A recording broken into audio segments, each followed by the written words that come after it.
right around the corner, and the NFC is filled with veteran quarterbacks more than capable of a Super Bowl run. Nick Wright, Chris Broussard set to unveil their NFC picks for the coming season. Cannot wait for that. Hey, DeAndre Jordan headed to the Lakers. Another veteran. Will that move help or hurt LeBron's chances of winning another ring? And college football is back, and so are the fans. That is literally disgusting. Mayo-mania at college game day. Literally disgusting, we say. Good Monday morning, everyone. Welcome to First Things First. Jenna Wolfe, we got Chris Broussard back, Kevin Wildes. We have an absolutely fantastic show, but I got to start by asking Nick, what bet would you have to lose in order for that to happen? Oh, this bet. Oh, there it is. No, there's no bet. The ketchup and mustard, delicious condiments, top 4 all-time condiments, both of them. You rub the hot dog on your face, you have a nice meal. The mayonnaise thing, abjectly horrifying. That's where I draw the line. No redeeming quality there. Line has been drawn, America.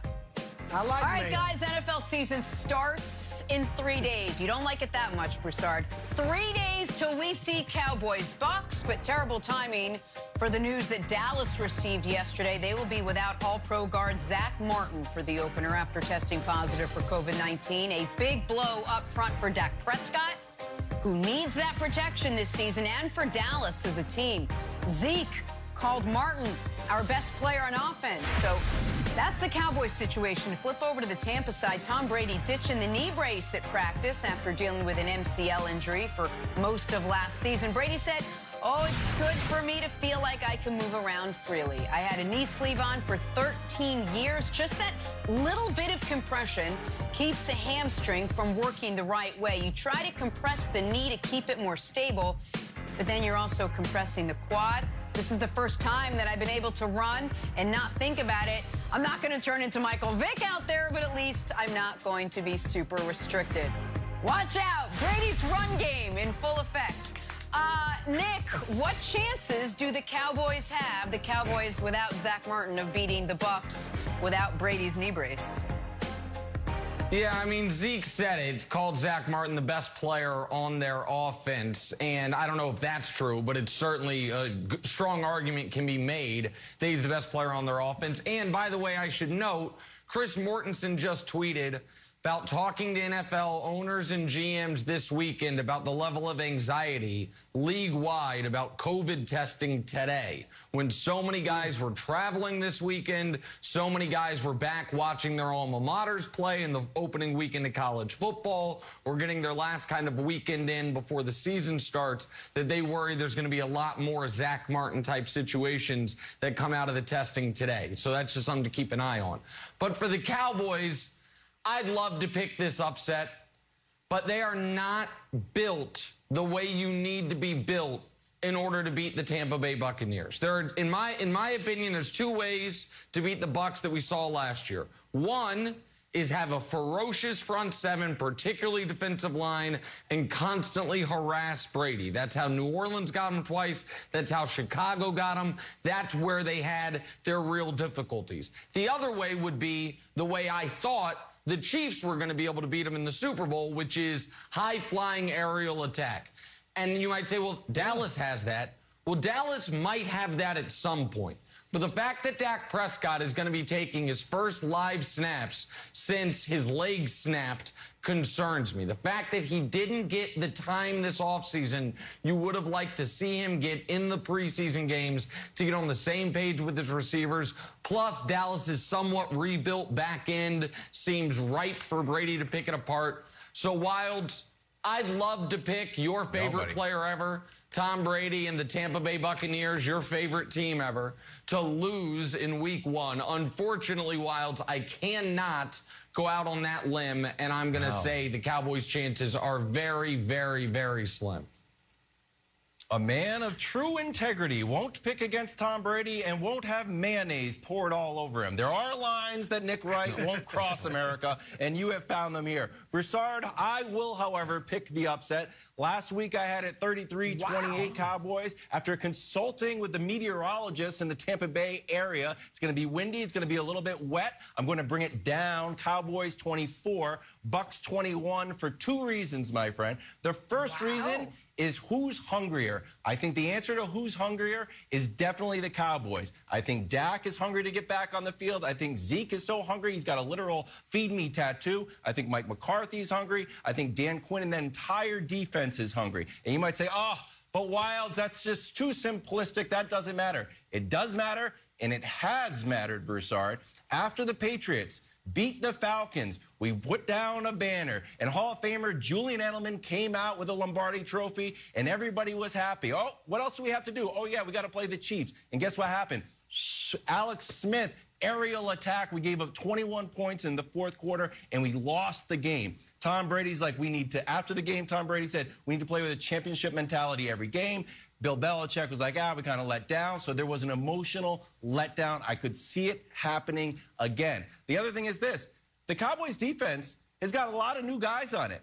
You got Micah Parsons out there. We don't know how he's going to look. At least 4 new starters, at least. There might be more depending what happens. So if you're telling me the Bucs are bringing back all 22 guys, like, all right, I don't think there's going to be a ton of surprises with what the Bucs do. But just like the Chiefs surprised the Patriots, you threw in some new wrinkles a few years ago, I think Dan Quinn will have some surprises up his sleeve to throw at Brady, just throw him off a little bit. And the fact that they're hungrier, throw a few surprises and throw a little bit of wacky weather in there. Cowboys win 24-21. Wiles, you stunned me. Hey, it's out there. And you've opened up the door. Since I joined you guys permanently, I haven't had the opportunity to say this. I've been waiting. I'm gobsmacked. I'm gobsmacked by what you just said, Kevin Wiles. There is no way. A weekend. Zero, zilch, none. That's how much of an opportunity or chance Dallas has of winning this game. They're not winning it. I'm willing to guarantee that the Cowboys do not win this game. I'm only a hair away from guaranteeing it's a rout. All right, the Cowboys are not ready to start the season against the best team in football, or at least the defending Super Bowl champions.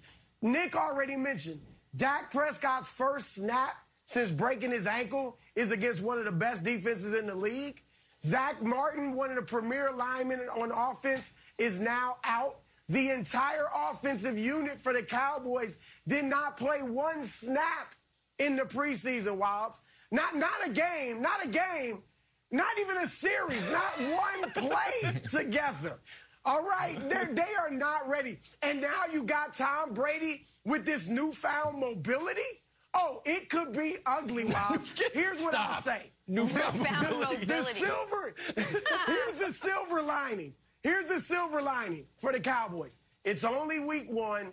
Zach Martin will be back, and their schedule lightens up tremendously after week 2. So it will not ruin their season by any means.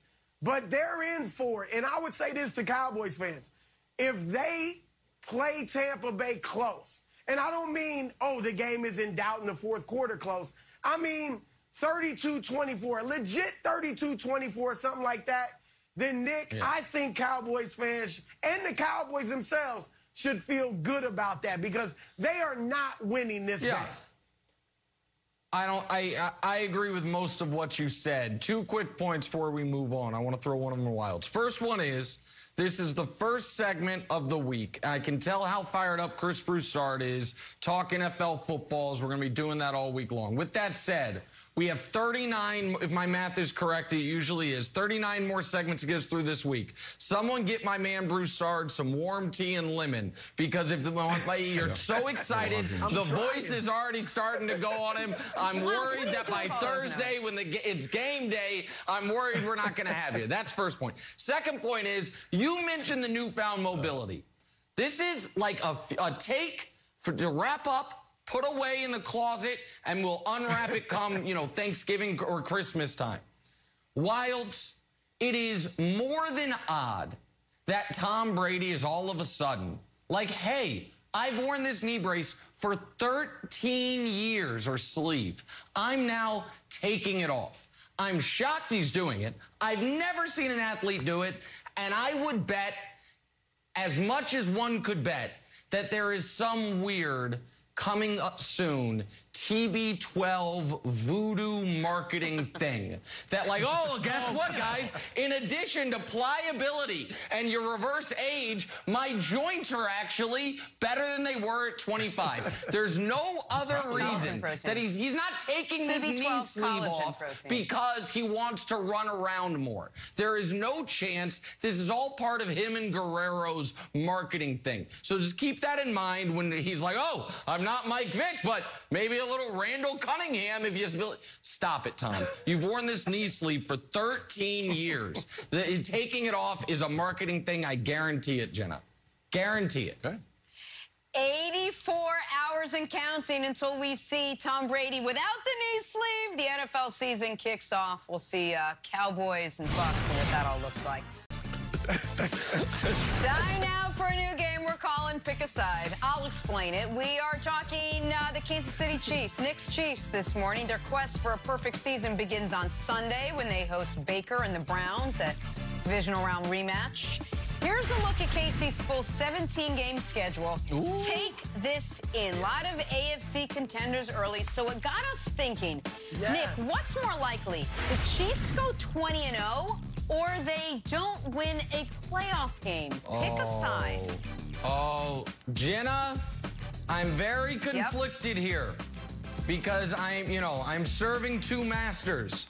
On one side, there is my undying, not only love and loyalty to my hometown, but love and loyalty to take integrity, and the Chiefs are obviously and clearly the best team in the league. On the other side, you have math, and I do love me some math. And the math says I should pick don't win a playoff game. Because right now the odds of the Chiefs going 17-0 are 34-1. So 20-0, the odds are like 60-1. And the odds of them losing their first playoff game will be like 3-1. So this should be an easy question. However, I must incorporate this. Is it possible the Chiefs lose their first playoff game? The answer is no. Is it possible they go undefeated? The answer is yes. How do I know it's not possible the Chiefs lose their first playoff game? Because they never have and never will with Patrick Mahomes. AFC Championship game, it's just called the Kansas City Invitational. It's held at Arrowhead Stadium in the late January every year, and the Chiefs are always participating in it. So one thing, Broussard, has a 0% chance of happening. The other thing has a chance of happening. So the answer is 20-0 is more likely, Broussard. You got there. Nick, look, I love the Chiefs as well. I like them a lot, which is probably about half as much as you love them, okay? But let me weigh this question. They have a chance of doing something no one in the 100-year history of the NFL has done. Or they have a chance of doing something that actually happens fairly often, an upset in the playoffs. So I am going with they are more likely to lose the first game. I'm not predicting it, but they are not going 20-0, Nick. They just aren't. All right, number one, you know that offensive line is completely revamped. And I think it's going to be good. That sounds good. But a few of the guys are pretty inexperienced. So there's that. Rookies. The defense last year was middle of the road. And it didn't improve. Yeah. It may have even gotten a tad bit worse. All right, and then, as Jenna mentioned, their schedule's daunting. 5 of their first 7 opponents made the playoffs last year. They play every AFC contender. Buffalo, Tennessee, Cleveland, Baltimore. I know they've owned Baltimore, but still, like Nick. Just a list of teams and how many upsets in the playoffs? The last 4 years. I don't know. Go back to 2017. Yeah. Go back to 2017. Jacksonville upsets Pittsburgh in the playoffs. Pittsburgh's 13-3. Yeah. Go back to 2011. Green Bay 15-1. Loses in the divisional round. It happened to the Patriots in 2010. They were 14-2. Yeah. Nick, upsets happen.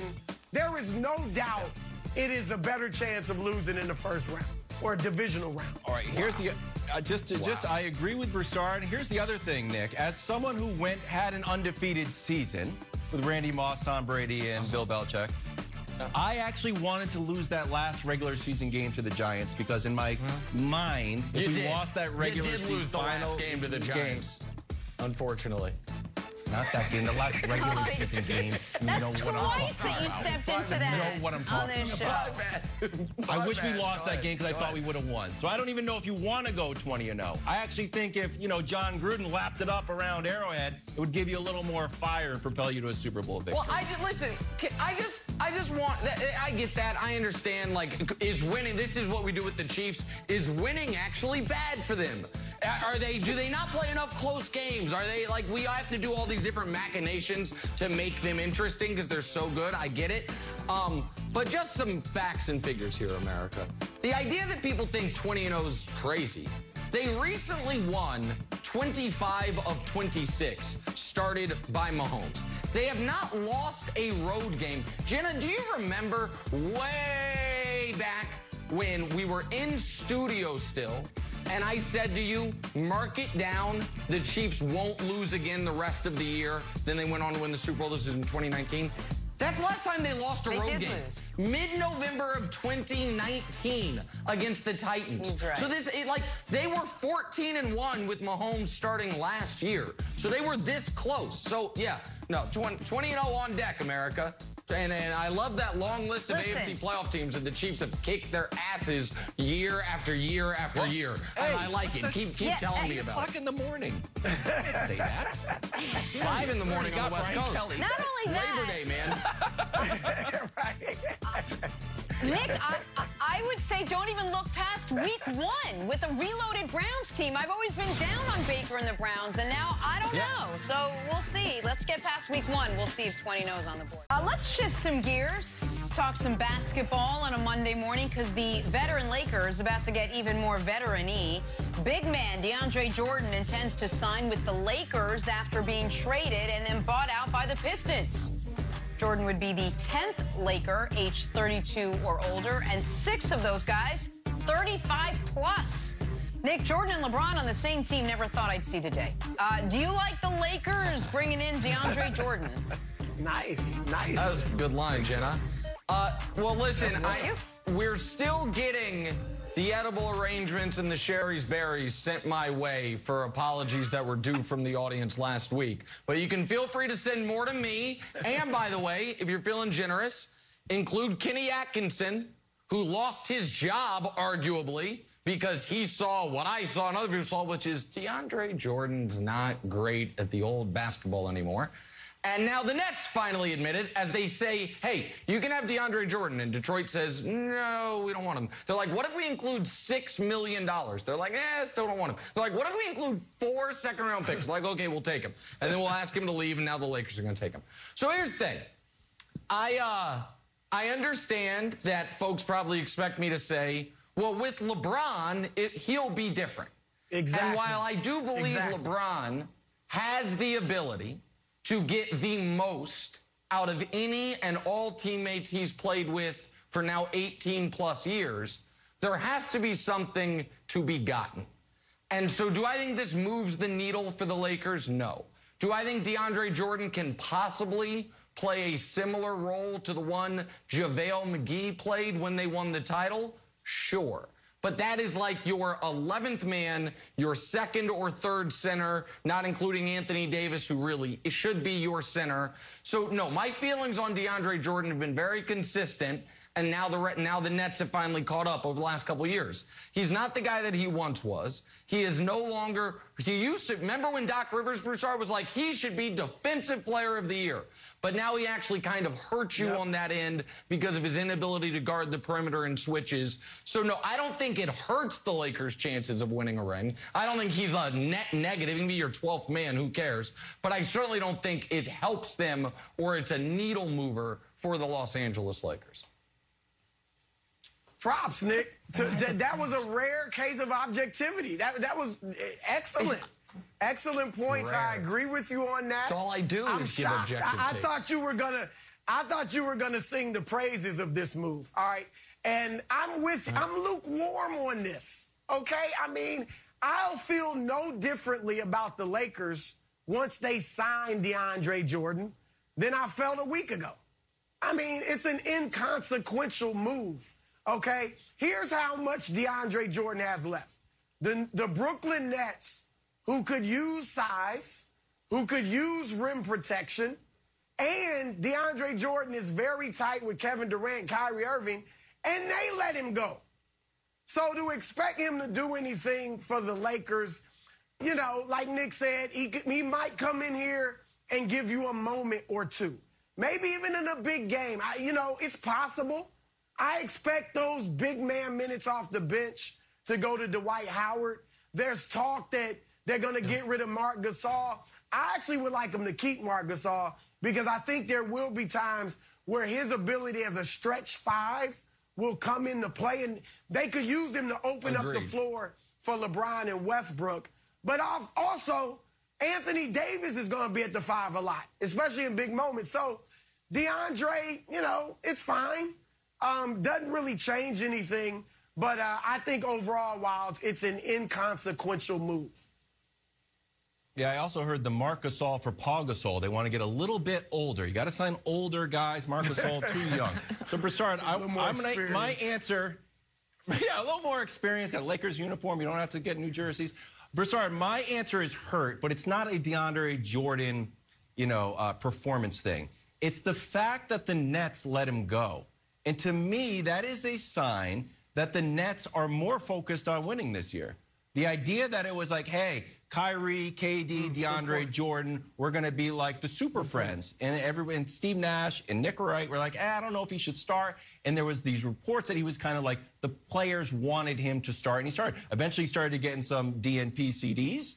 But like for a while there, that was a little bit of tension. So the idea that he went from, the Nets sort of vibe went from, hey, this guy should start. We think we'll play better with him. To like, you know what? It's okay if we let him go. Because I think KD would sort of put his foot down, and maybe DeAndre wanted to go back to L.A. I think that means the Nets are more focused. And here's the other thing. We talk about, like, Nets big men. The other thing is LaMarcus Aldridge back on the Nets. That's the other little story. So I don't even think this was the most interesting Nets big man story. So I think while the Lakers didn't get worse, I think the Nets got better, Broussard. Ooh. Yeah, no, I like that. And look, they got to find a way to play Nick Claxton. I like Nick Claxton a lot. I think this move with DeAndre Jordan has something to do with that, but you're right. I mean, they now have a log jam. I mean, not only LaMarcus Aldridge, hopefully, you know, I'm glad to see him back. Obviously, he had the issue last year with his health, but hopefully there's no issues there now, and he's good. Yep. Blake Griffin's still there, who I thought played well in a role player's role last year. And then Paul Millsap. Again, don't expect him to be the all-star he was in Atlanta, but as a role player, as a veteran, yeah, I like that. So that's a great take, Wilds. I would agree with what Wilds said, Nick. Good take. Yeah, no, listen, and the Nets adding Paul Millsap and LaMarcus Aldridge, two well-known, spry, young players. But, oh, wait. We only talk about age being a problem with the Lakers. Age. My apologies. I know you're not talking age. No. Of course not, because we only talk about that with the Lakers. We're only allowed to talk about age with the Lakers. And so adding Paul Millsap and LaMarcus Aldridge, you know, no. It helps the Nets add some energy and some youthful exuberance to their team, along with Blake Griffin, who you mentioned as well, another one of the key young role players on that Nets roster. But Broussard, I like Nick Claxton. I'd like Nick Claxton even more if he was backing up Jared Allen, who they never would have. Well, maybe they still have to include him in the Harden trade, but Jared Allen should have always been the starting center the way Kenny Atkinson wanted him to. But Jared Allen, you know, doesn't vacation with Kevin Durant, so he was out of there. But before we move on and back to football, I must revisit Broussard slander, libel, outright disinformation to start this segment. Because I did, and you might say slander and libel, yeah, he also texted it to me. It's written down, so it's both of them, America. I said, guys, let me go first on this, because I knew Broussard was going to assume that I was going to say DeAndre Jordan will be great for the Lakers, and I didn't want to do that to my new teammate. I'm like, I don't want Broussard's whole take to be based on something I'm not going to say.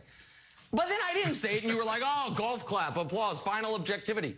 I am dripping in objectivity. Do you know, forget basketball, forget LeBron. Do you know who, wild, true story, my wife's all-time, her all-time favorite NBA player, DeAndre Jordan. Do you think this take helps me at home? No. Do you think this take helps me at the, bi-monthly clutch cocktail parties? Of course not. But America deserves the truth from me, and it's what they always get. So even if it causes strife in my relationship, you're always going to get the truth from me each and every time. You know what? And by the way, I was right about Rondo. I was right about Dwight. And I was being proven right about DeAndre Jordan. You've got nothing, Wilds, but truth and objectivity from me. And Broussard implying otherwise hurts my feelings a bit, to be honest. Broussard, I agree. The guy is objective. Really? Well, let me give you one thing, Broussard. Go ahead. The guy has been objective and fair. And when Rondo was signing, I don't know if you were on the show, but he crunched the numbers and he came up with the analysis that it's David Copperfield, Chris Angel, and LeBron are just magicians. So we didn't get that take. We didn't just get to take that like, they're just magicians. LeBron will just do something and make DeAndre Jordan work. So, yes, golf clap, you deserved it. Yeah. Thank you. And Nick, while you were talking, I got a text from a source. The Lakers are about to sign Kevin Garnett. And looking at Elvin Hayes. They're looking at Elvin Hayes. But you also buried the lead. You buried the lead. How in the world is your wife's favorite player DeAndre Jordan? I've never understood it. Not Blake Griffin, I don't know. not It's a Chris bizarre Paul. thing. Yeah, it's a weird thing. It does have to do with those Lob City Clippers. I don't know. It's a weird thing. You'd have to ask her about it. Yes, to throw that in there, Wilds. How about this? LeBron is number 6. Guess what number Jordan can be now? 23. It's all coming back full circle. I love it. It's a great call. Guys, NFL 3 days away. Let that sink in. And while you do, let us talk some playoff picks. Tom Brady, crashing the NFC party last season, led the Bucs to their first Super Bowl since 2003. Tampa returning all 22 starters to try to run it back. All right, Chris Broussard, take us through your NFC playoff picks for this season.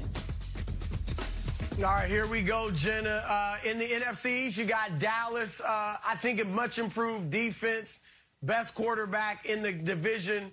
That's an easy one. Green Bay, no explanation needed while they'll win the North. In the South, Tampa Bay, Nick, bad news for you. They are going to be better than last year, all right? In the West, that's the toughest pick because it's the best division in the NFC, obviously, if not in the entire league. I'm going with the Rams. Matthew Stafford's a big upgrade over Jared Goff. Obviously, the defense, they lost a few guys, but I think they'll still be very tough on that side of football. Wild card, 2 teams from the West. That's how good I think it is. Yep. Jimmy G in San Francisco, he's embattled, but all he does is win.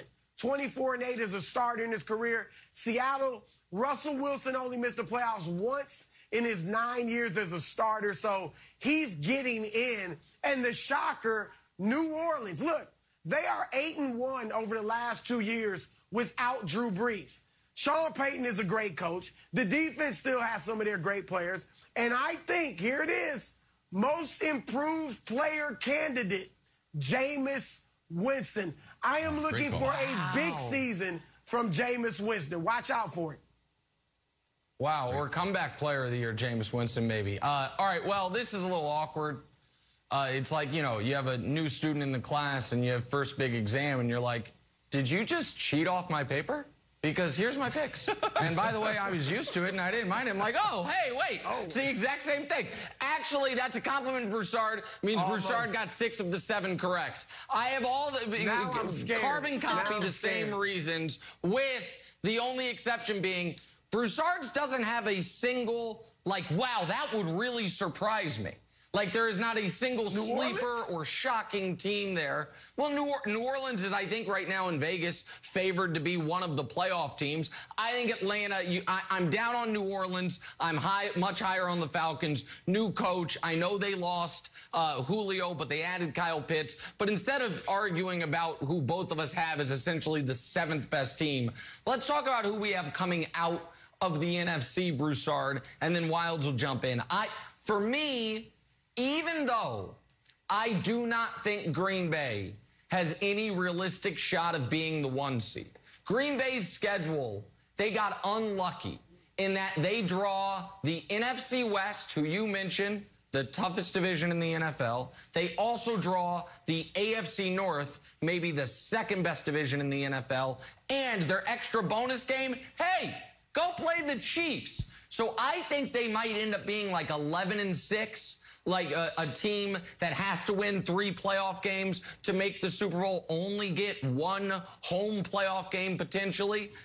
But that's the path they had. In fact, it was as a wild card when they won their 1 Super Bowl with Rodgers. Right. I think this is the year they break through, Broussard. I think that even though I think they're going to have some struggles in the regular season, because aside from their divisional games, they do not have many layups. But I think that they are the team best equipped to win multiple playoff games in the NFC. They can beat them, multiple different ways. I love what they did the last couple of years. I think this is the year they break through. So I think the Packers are going to win the NFC. I do think that's a good point, Nick, about them. If they don't have the greatest regular season record, that actually could help them. Because as you said, they won their 1 Super Bowl as a wild card. You know, maybe Rodgers doesn't really like being the hunted. All right, I mentioned earlier when they were 15-1 back in, I think it was 2011, that's when they lost in their first playoff game. So that was not a bad point. But I don't think they will get to the NFC title game. I mentioned last week, Aaron Rodgers is a different quarterback in the NFC Championships games where the pressure is really on you. 9 touchdowns, 8 interceptions in his 5 NFC Championship games. That is incredible for a guy that rarely throws interceptions in the regular season. But again, I don't think they'll get that far this year. There are a number of teams that could beat them in the NFC, and I think one of them will get them. I got Tampa Bay. I told you, they're going to be better. I mean, I don't know how in the world, Nick, unless Tom Brady falls off a cliff, which is a remote possibility at 44 years old. If Father Time grabs him by the neck, that will hold them back, obviously. But outside of that, which I don't think it'll happen, they are going to be better. Last year, they won the Super Bowl. Brady had no offseason with his teammates. Antonio Brown played half the season. O.J. Howard was hurt. I mean, everything was coming together. They were 7-9 the year before, so couldn't have believed too much in themselves early on. So Gio Bernard, I know you poo-poo my love of Gio Bernard. And I'm just saying, the one thing Tom Brady didn't have last year was a back that could catch the ball out of the backfield. Fournette and Ronald Jones were great running, but they didn't have that receiver. Now you add that. Come on, I got Tampa Bay. Yeah, and I don't even think it's a hard choice, Wilds. So Wilds, here's what I'll say about Tampa real quick. I think they'll be the 1 seed because the NFC West teams are going to beat up on each other. The NFC East doesn't have a team good enough, and I just talked about Green Bay's schedule. But what they won't have this year, Wilds, is the amazing gift that is Taylor Heineke round 1, a melting Drew Brees round 2, no David Bakhtiari round 3, and no offensive line at all round 4. They won't get to round 4. Like they've scored 30 points in 8 straight games dating back to their bye. I understand everyone's super high on the Bucs, and I think they'll look good throughout the regular season. They are not going to have that type of just gold-plated road the way they ended up last year, Wilds. I agree with you, but I want to bring up a team that I would say, at this point, I was going to say underrated, but I'm going to upgrade it or perhaps downgrade it to disrespectful. You both have this team in the wild card, but I think this team could win the NFC. That team is the Seattle Seahawks for the following reasons. Reason number one, everyone's got a super short memory. The team was 12-4. Russ did throw for 40 touchdowns, the exact same number as Tom Brady for the second most in the league. No one really cares anymore. It's like, we don't like him. Why? Everyone says, it's the defense. It's the defense. Well, that defense was late blooming. I know they played a bunch of sort of like not awesome offenses. Doesn't matter. 24 sacks in the last 7 games. It was tied for most in the league. They were the #1 scoring defense through the final 8 weeks. The defense got a lot better. Jamal Adams is going to be more comfortable. It's going to be great. Reason number 3, Russ cleared the air. The only thing worse than having a big fight is not having a big fight. Last year, the Seahawks passed at 60% of their plays. I think that number goes up. I think Russ becomes more dynamic. I think DK Metcalf becomes more dynamic. The whole offense looks better, and the defense looks better. It picks up where they left off. I think you guys are criminally underrating Russ and the Seattle Seahawks, Nick. So here's the only problem. So there's 2 problems. One is the Dwayne Brown situation warrants monitoring. He's doing one of the weird, like, hold-ins, but they don't. Pete Carroll, when asked, like, do you expect him for week 1? He's like, yeah, I expect him to be out there. If that goes left, he's the most important member of their offensive line by a mile. But the other problem, Broussard, that I have with Seattle is they've been really good for a long time. It's been a long time, though, since they've been great. They have not won multiple playoff games since they last made the Super Bowl. They have not been to an NFC championship game since they last made the Super Bowl. And if you remember, that year was the year they were playing Rodgers and the Packers, and they were dead in the water, and they got the lucky onside kick, and then they end up coming all the way back and winning in overtime. Seattle has been a very good but not good enough team every year for the last 6. I don't think, Broussard, they've gotten better enough to take that next step. And I do think that all those NFC West teams, maybe it'll be good for them, but that is, you are not going to have a single easy divisional game all year long. That can wear on you by the end of the season. No, absolutely. Even the team both of us did not pick to make the playoffs, Arizona, that's not going to be an easy game. So you're right about that. Correct. I'll give you this. I would not be surprised if Seattle won that division. All right, if they're going to beat each other up. So, yeah, and to be honest, San Francisco's got a shot too. But Seattle definitely could win the division, but I'm not as high on you on the defense. All right, I think the defense could be better, but I don't know how much better. And then have they found a running game? Because I think they're going to need that. I don't think you can just let Russ throw it all over the yard for the entire season and then be at your optimum. So I think they'll be tough, but I think you're reaching a tad bit on them winning the NFC. Well, also, we've been on this show, what, 5 years now? Every year, everyone's got Seattle to start the season. Always. A lot of hype, high expectations with Seattle, so we'll see what happens this year. Same thing happened last year. We've got Coach Mangini with us this morning, and much like Las Vegas, he is always on. Coach, good morning. Y'all can thank me for that sponsorship. Worked hard after it. You're welcome. Nick single-handedly funds Las Vegas. 3 days till we get to see Cowboys Bucs. It's not great timing for Dallas, though. The news they received yesterday, they'll be without all-pro guard Zach Martin for the opener after he tested positive for COVID-19. Big blow up front for Dak Prescott, who does need that protection. And for Dallas as a team, Zeke calling Martin, quote, our best player on offense.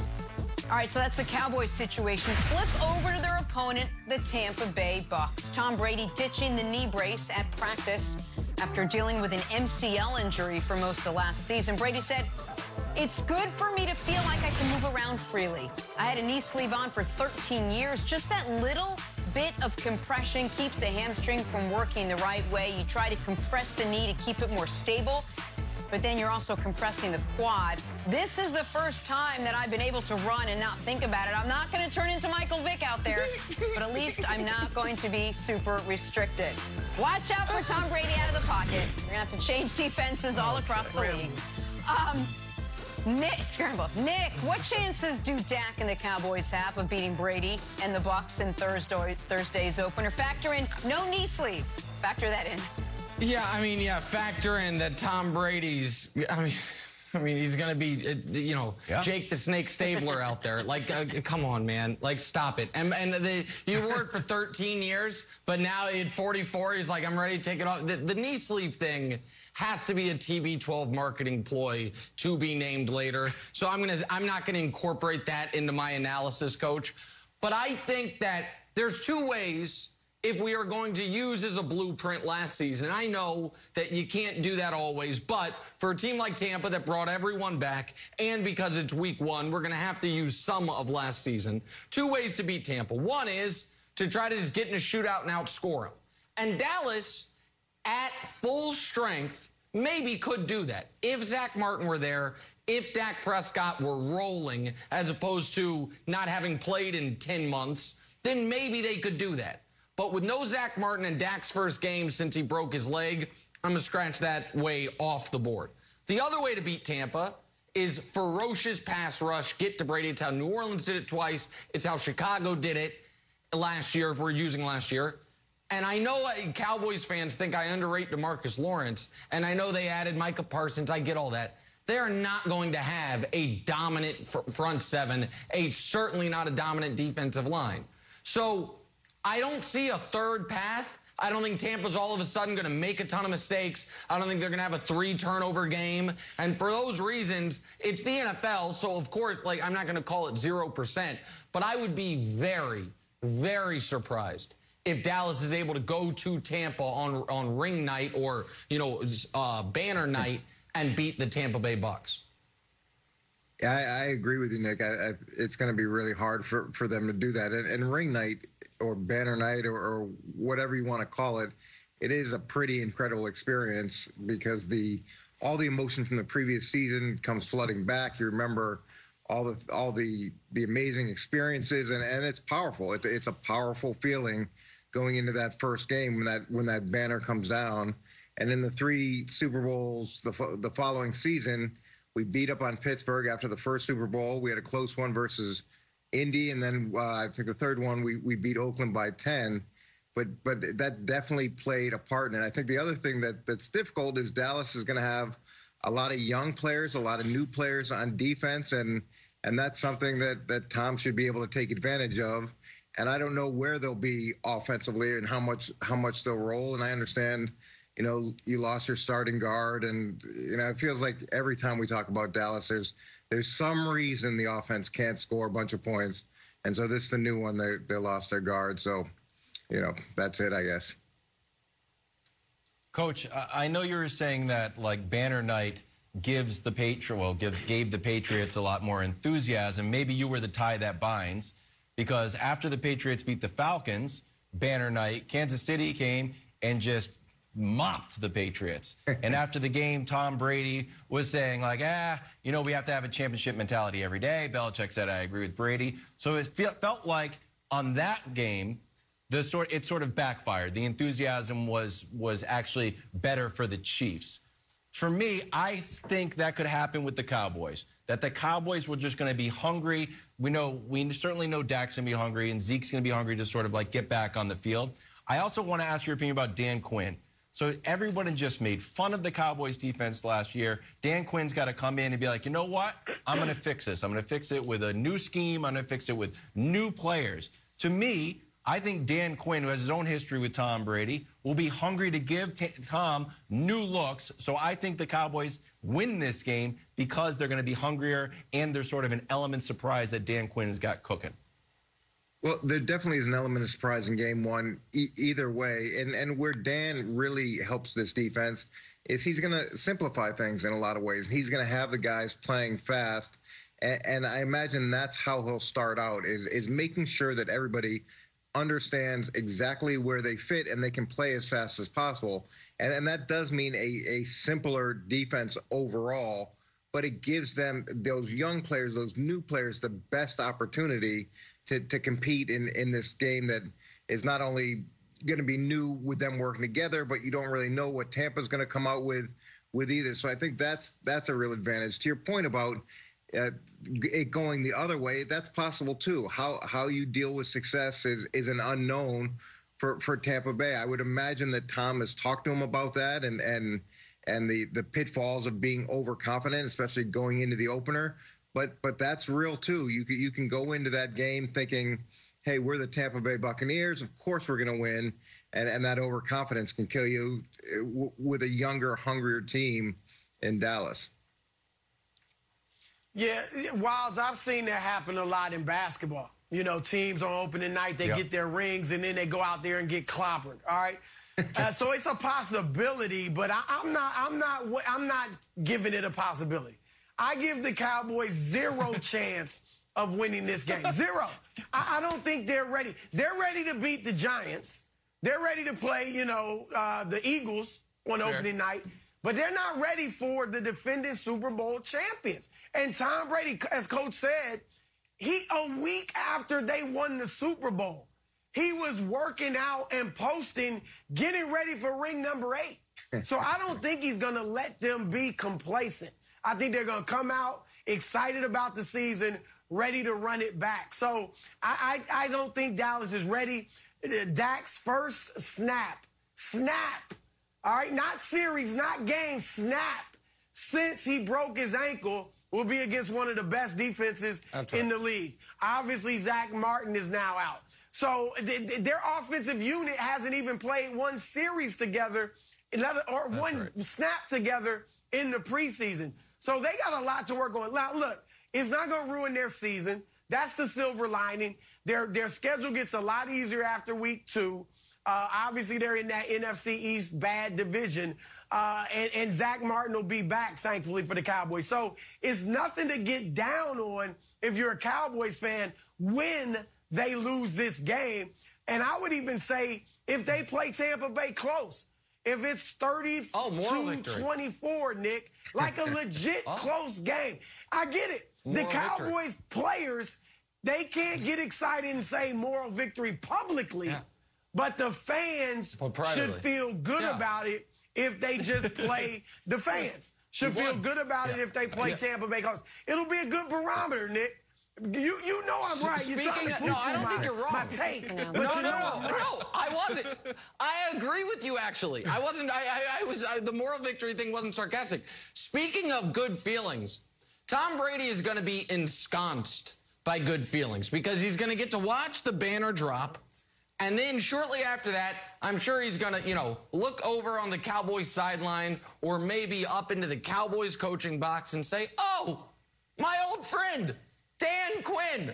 I remember when I saw you last, when you were coaching the Falcons, and I was putting together the greatest comeback in Super Bowl history.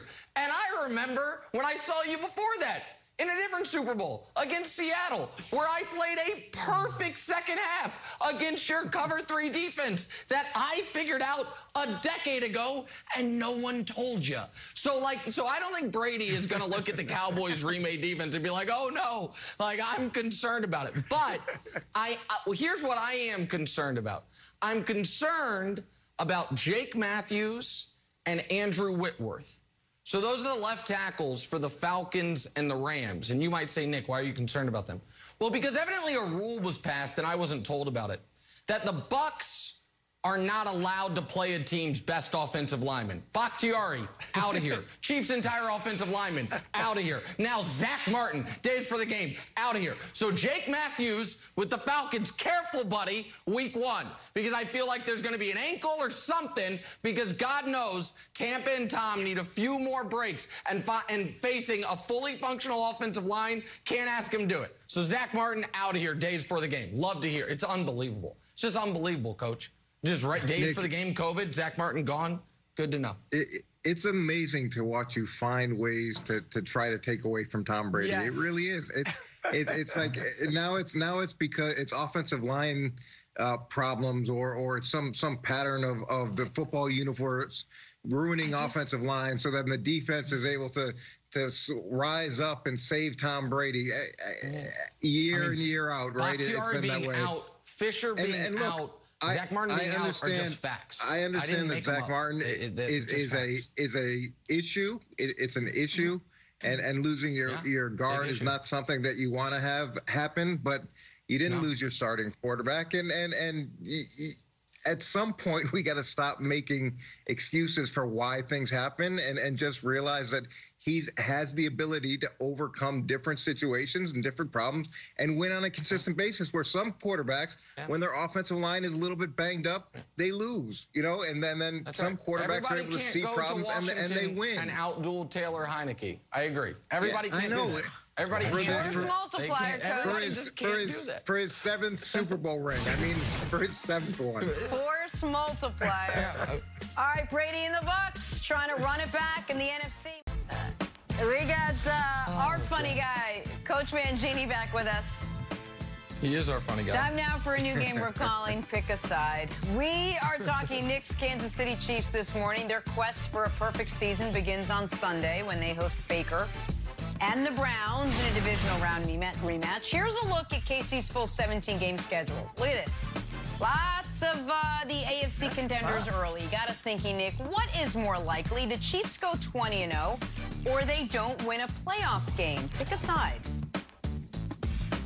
This is a tough one, Jenna, because I am being pulled by two incredibly powerful forces. On one side, I have not only my love for my hometown, Kansas City, and the Chiefs, but also the logical side of my brain that says this team isn't going to lose. There's not a game on that schedule that concerns me. But pulling me in the other direction is the language of the gods, and that is, of course, math. Math demands that I say not win a playoff game. The Fox bet odds on the Chiefs going 20-0 is 150 to 1. The odds of them losing the first playoff game are going to be about 3 to 1. So it should be an easy question. But as they always tell you at gambling classes, if it looks too easy, look again. The answer here is 20-0, America. Find the loss.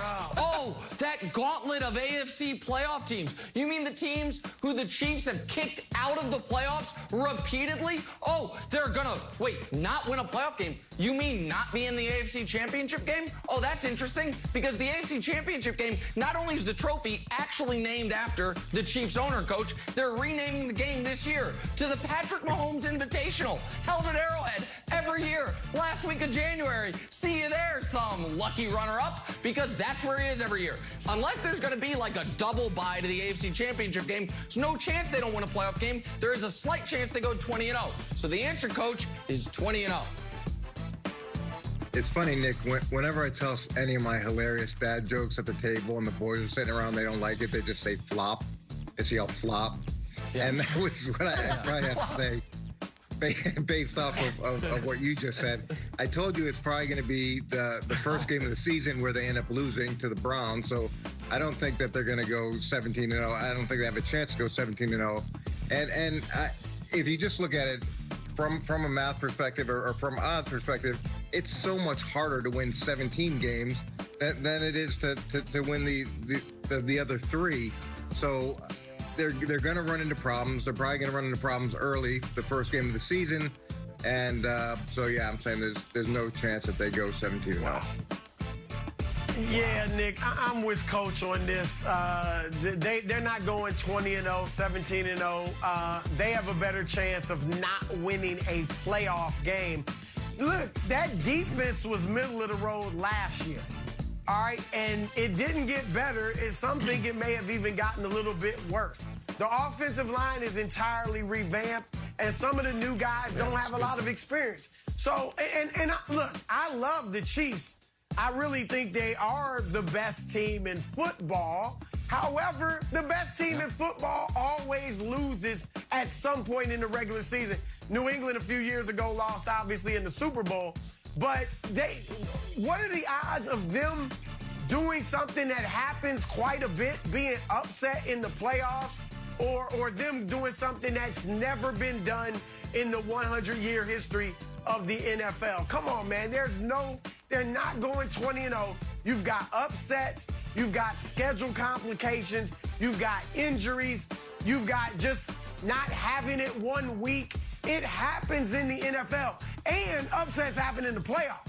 I mean, we go back to, 2017, Pittsburgh, 13-3, losing to Jacksonville. I mean, you got the Packers at 15-1, losing in their first playoff game. It happens, man. So I'm not predicting them losing the first playoff game, but I'm certainly predicting they will not go 20-0 Wilds. Well, here's the other thing you didn't mention. A lot of wrong Want to, Broussard. I don't know if the Chiefs want to go 20-0. Last year, they kind of gave away Week 17. Justin Herbert beat you guys, and we don't talk about it. Yeah. So, Nick, no, it's a legit question. I'm not trying to have like a fiery take. Yeah. Do you think if the bye was locked up and they have a chance to go for a perfect season, that they would go for it? See? Or like, why would you go for it? Why would you risk injury? We've been so lucky with Patrick Mahomes, so lucky with Kelsey. Like, why would we risk it? Yep. So there's a chance you just don't want to go for 20-0. Wilds. And that's why it's such a smart take by you. Unfortunately, though, you didn't crunch the final numbers. Show the schedule again. So let's say the Chiefs are 15-0 and they've locked up the 1 seed. Tough schedule. Oh, yeah, but who do they end with? Cincinnati, and at that point, Denver's probably starting Drew Lock. And the last time the Broncos beat the Chiefs, I think I was in high school. So, guess what? Rest Mahomes and Kelsey and Hill, week 17 and 18. You know what's still happening? Getting those wins, baby. Chiefs haven't lost a road game in almost 2 years. You think they're going to lose to Cincinnati or Denver? Our backups can beat those teams. It's a good point, Wilds, but not quite the point you think it is. I think they will be resting guys. Mahomes is going to get a month off. It's going to be unbelievable. It's going to be like a European vacation. All month of July. Take it off, fellas. In this case, it'll be December. But it's fine. But the backups got those games. Thank you, Mr. Goodell, for giving us Bengals-Broncos. We play the backups, still get to 20-0, Jenna. Like it. I like it. We're in the same place. Coach, what do your kids say when they don't like your joke? Flop. Flop. Say it, Coach. Flop. Flop. Coach Mangini back with us. That was great, Wilds. Let's talk NFC playoff picks. So earlier this morning, Broussard revealed how he thinks the NFC plays out this season. The division winners for Broussard, the Cowboys in the East, Packers again, Kings of the North. Bucs run the South, Rams out West. Niners, Seahawks, Saints for wild card teams. Niners, Seahawks, and Saints. Nick, your division winners and wild card winners almost match Broussard's. Not often these two agree on anything. Oh, is that what happened? Just the Falcons in for the Saints, the only difference. Now, Fox Bet Sportsbook, guys, has the Bucs as the plus 300 favorites to win the NFC again. Nick, Vegas has the Bucs. Who you got to win the NFC?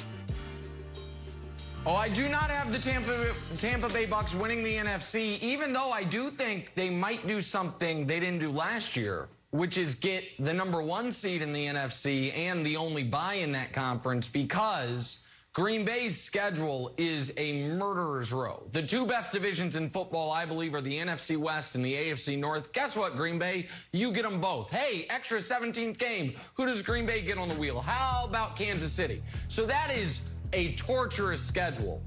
But they are clearly the best team in their division, so they'll win the division. And also, as far as Tampa getting the 1 seed, I think the NFC West will beat itself up, so none of those teams will get the 13, 14 wins you need to get the 1 seed. But I think Green Bay is going to be battle-tested. I think Green Bay has shown the 1 year they did make the Super Bowl, they did it by playing 3 playoff games. They didn't have a bye. In fact, I believe they were a wild card team, won 3 road playoff games. And I think Green Bay has been knocking on the door for the last 2 years for a reason. 2 years ago, they flatly couldn't block San Francisco, and they weren't going to be able to win that game. They have, even though they've lost their all-pro center, Corey Linsley, I think that they are slightly better overall up front once Bakhtiari gets back. And then last year, they should have beaten the Bucs. They obviously had the meltdown at the end of the half, and they weren't able to overcome it. They still could have potentially beaten the Bucs, if not for a very questionable pass interference call on the final pass of the game for Tampa. I think this is the year Green Bay breaks through, Coach. I think it's Aaron Rodgers' swan song in Green Bay, and I think he gets the Packers to the Super Bowl. Well, I'm going to have to disagree with you, Nick. I think Tampa Bay is going to be the winner, and for a very specific reason, and that's the continuity that they have had in the offseason. And I was shocked that they were able to do what they did last season, going into a new team, having to learn a new system and not catering it to Tom. Eventually they got on board and put the things Tom liked to do into the system. But dealing with COVID, not having all those things, none of the continuity, and then they achieve what they achieve. And then going into this year, the question is how they deal with success.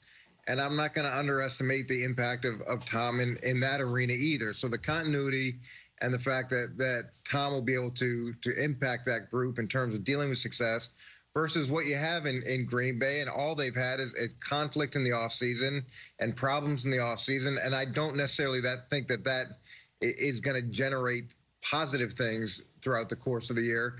If anything, if things start going a little bit south, it being the last year that supposedly Aaron Rodgers is there, then I could see this imploding at some point too.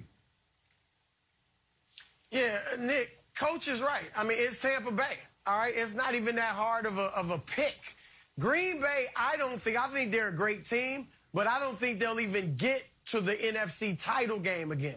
They've obviously been there the last 2 years. Aaron Rodgers hasn't been the same quarterback in those games that he is during the regular season. And for you to just throw it out there, they should have beat Tampa Bay. No, they shouldn't have.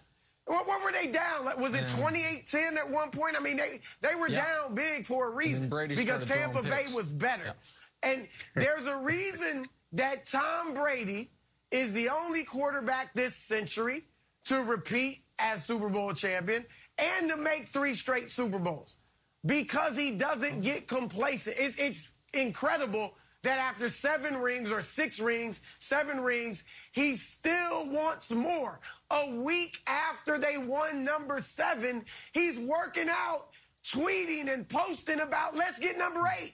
That mentality has permeated the entire franchise, and that's why they became the only team in the salary cap era to bring back all 22 starters because they are all in on this repeat. All right, they are not going to be complacent. They're going to be ready, and that's not to mention the defense is going to be better. The offense is going to be better. Antonio Brown, mark my words, is going to have a big season. He's playing for a contract down the line to reestablish himself as one of the top receivers in the league. There's been no problems with him, all right? And you always get mad at me, you laugh at me, you mock me for saying Gio Bernard is going to be a factor. Yeah. But he is. He's going to be a factor catching the ball out of the backfield.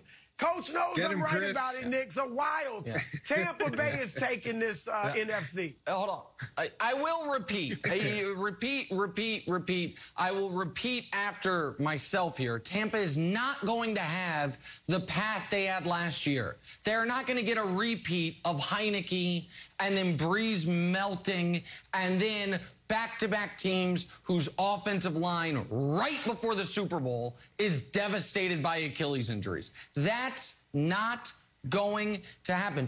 Listen, I understand Wild's Tampa, Tom Brady, the only guy who was working this offseason. Everyone else just sipping Mai Tais on the beach. Tampa Bay, the only team that, that dealt with COVID last year and didn't have an offseason. Everyone else was, in a hermetically sealed bubble working out together. Meanwhile, Tampa just had to deal with all that. I get it. And, by the way, I heard this week or last week, it should be, Tom Brady, all last year, had a torn MCL. That's shocking. And now this year, doesn't even need a knee brace. Oh, that's an amazing turnabout. So I get all of that. But they are not going back to the Super Bowl, Wilds. Okay, here's who I have. And this pick is so obvious because this team has flown under the radar. There's so much drama out there that everybody forgot about this team. This team is the Seattle Seahawks, and go Badgers, Mr. Russell Wilson. And here's why. Number 1, everybody's got a short memory. Last year, Russell Wilson on the top 100 list was 2. This time, because he threw a few interceptions, he moved down to 12. They also went 12-4 last year. Russ threw 40 touchdowns. Look, there's only 5 quarterbacks playing right now who went to the Super Bowl. Russ is one of them, and he went to 2.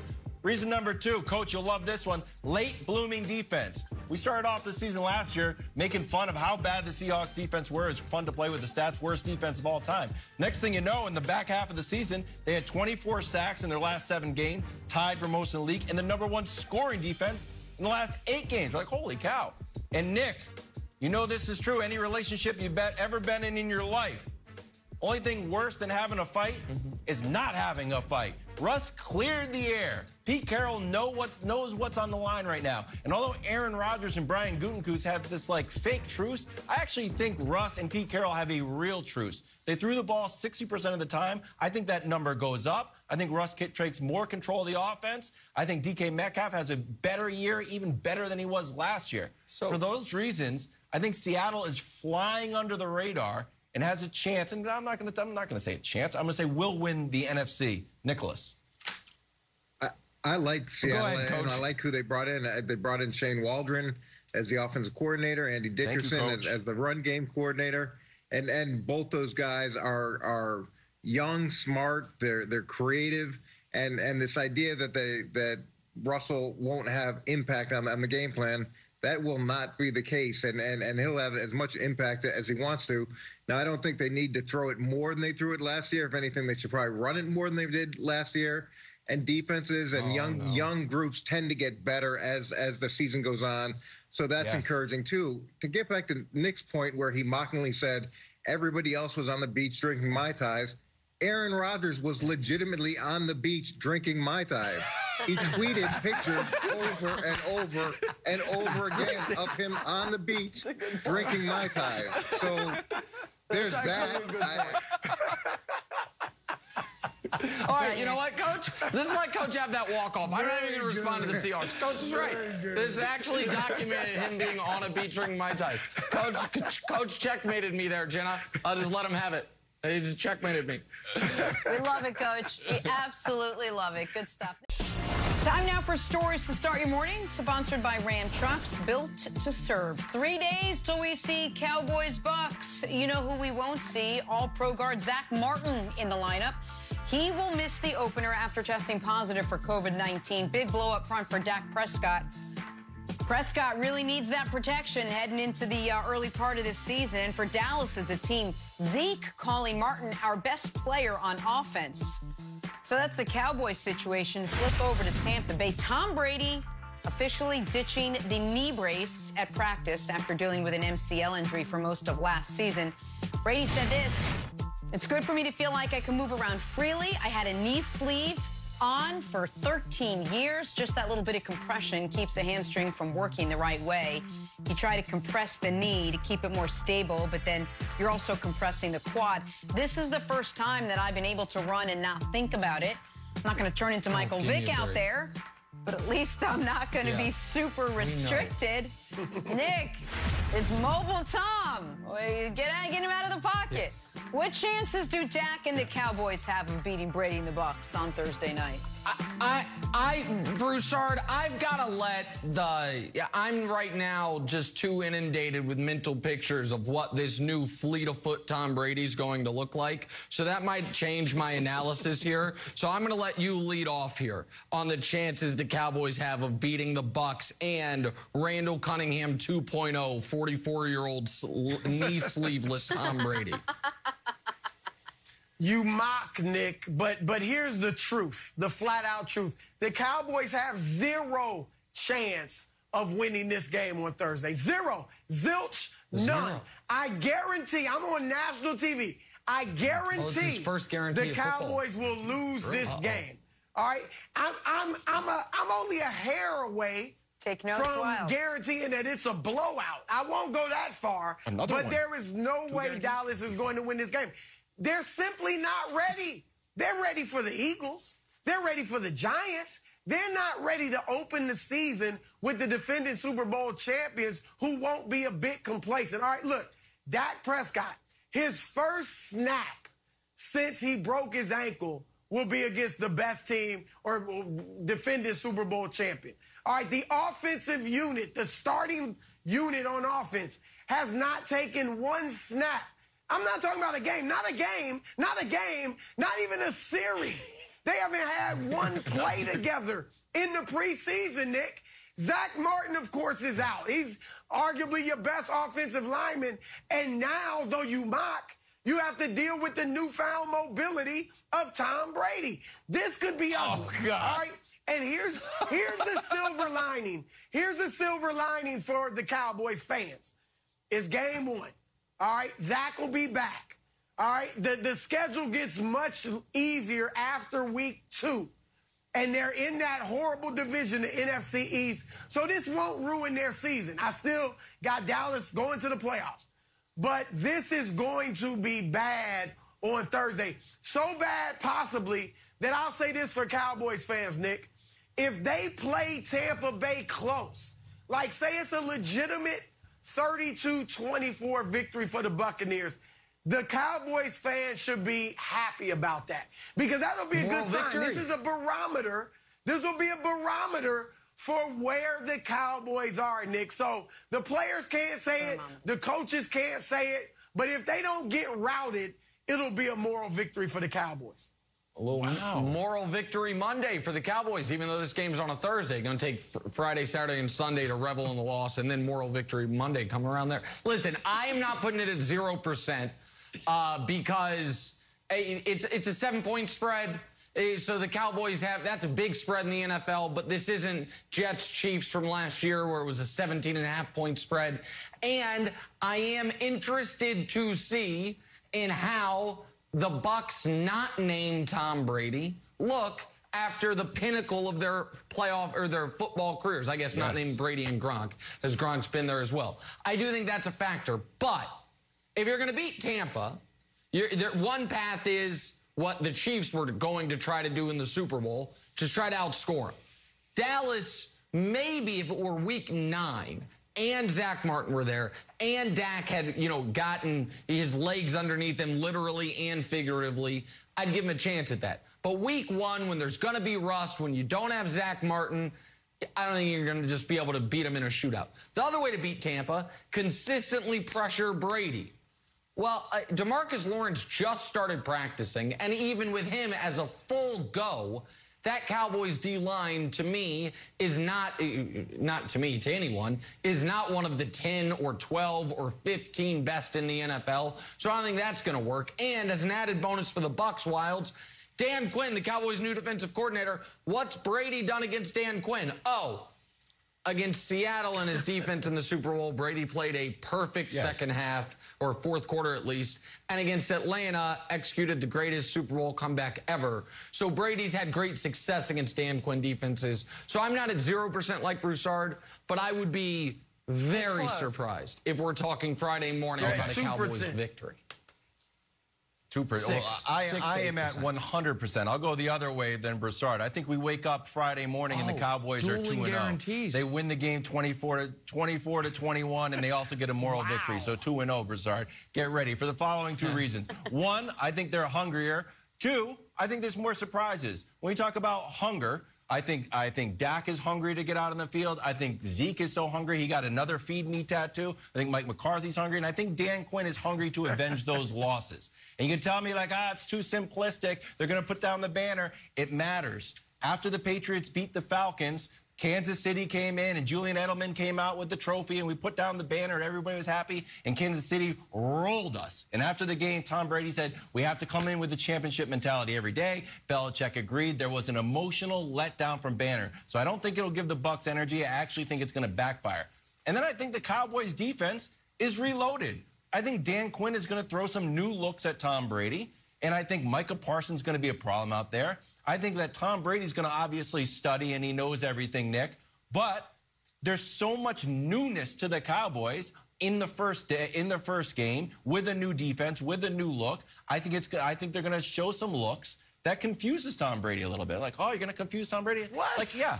Tom Brady has lost the first game of the season 4 times. Oddly, he goes on to win the Super Bowl when that happens. So it's sort of like a moral victory if the Bucs lose. Figure that one out. But I see the Bucs losing this one 24-21 to a hungrier Cowboys team. Yeah, I don't think the Cowboys, Broussard, are going to confuse Brady, and I think what's more likely is if Dan Quinn does try to get a little too exotic. You have so many new guys. You have Micah Parsons, you have Keanu Neal, you have guys that you have brought in that they're more likely to have miscommunications, and all of a sudden, Scotty Too Hotty Miller or Chris Godwin is streaking down the field.